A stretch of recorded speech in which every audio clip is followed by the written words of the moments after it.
So you gonna review the new Grinch movie, Air? Actually, yes. How'd you guess? Had a hunch. Illumination Entertainment is an animation studio founded by Chris Meledandri in 2007. Since then, they have created 9 films, all varying in how terrible they truly are. From the mediocre meme lords such as the Lorax, to the financial abominations such as the Despicable Me franchise. And while tackling this atrocious company has been done quite well by others in the past, I think there's no better time than now to discuss their newest film, The Grinch. And yes, while I'm only about 6,000 years too late with this video, I hope this will be a good Christmas present to the edgy children who roam the internet. Welcome to my review of Illumination's newest blunder, Dr. Seuss's The Grinch.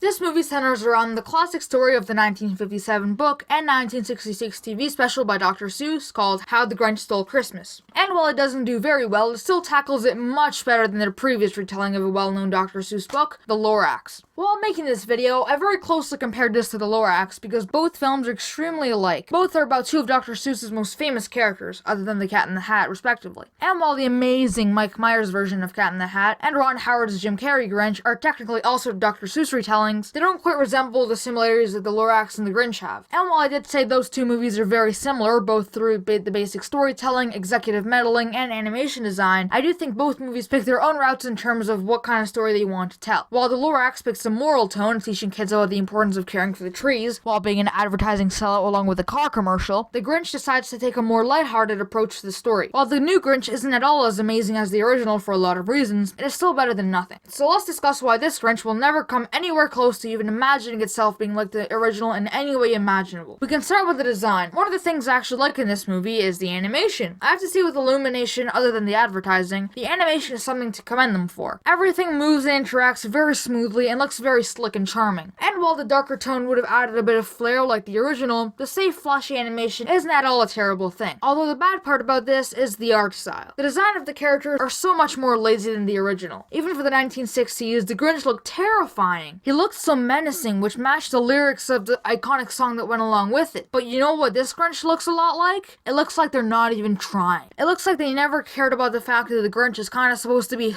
horrifying and scary, not cute and advertiser friendly. This is even more noticeable when you see the moral they gem in this. Apparently in this one, the Grinch was an orphan when he was a kid, and he never got to celebrate Christmas in the foster care, and that's why he always hated the sight of Christmas and the spirit everyone had towards it. It's some really sad stuff. And at the end, when he joins the Who's for their Christmas dinner, he confesses this with tears in his eyes and everything. And yes, while I did cry at the last scene, I'm sorry, I still think this is a negative factor towards the movie. Wait, are you against males crying in movies? No, just shut up. While it is a sad scene in the movie and all, that's not the point of the Grinch. In the original story, the Grinch was just a terrible, disgusting person who we should feel no sympathy for. But when you introduce his sad sob story, it completely disconnects from the power that made the Grinch the Grinch. This story was made for us to completely hate the Grinch and see him do bad things and get comeuppances for them. But we're not supposed to feel sorry for him. That just ruins everything. Well, all bad guys have stories too. Yeah, but this is the Grinch. And can't strange people just do strange things without always having a reason? Not real. Next point.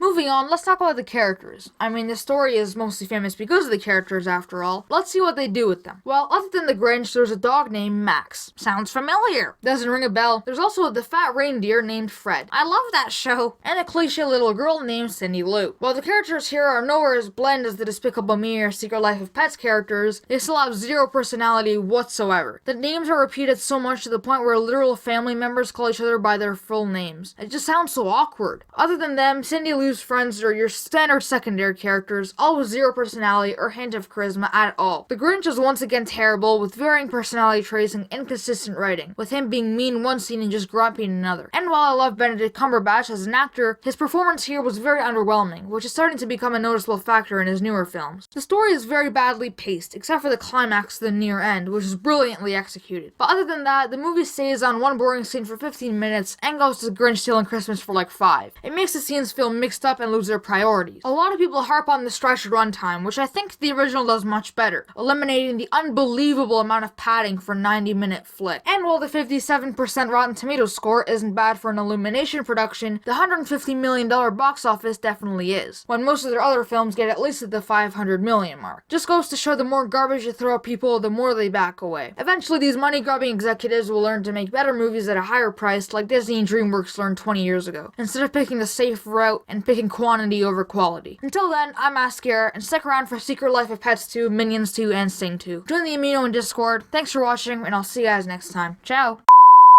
Hey everyone, Air just wanted me to say thanks for watching and to follow him on his new Twitter. His handle is @Mr. Ask Air. What the f? But anyway, he wanted to tell all of you to follow him for even more goodness with the link in the description or whatever. Thanks for watching, and I'll probably never do this again. Bye bye, boys.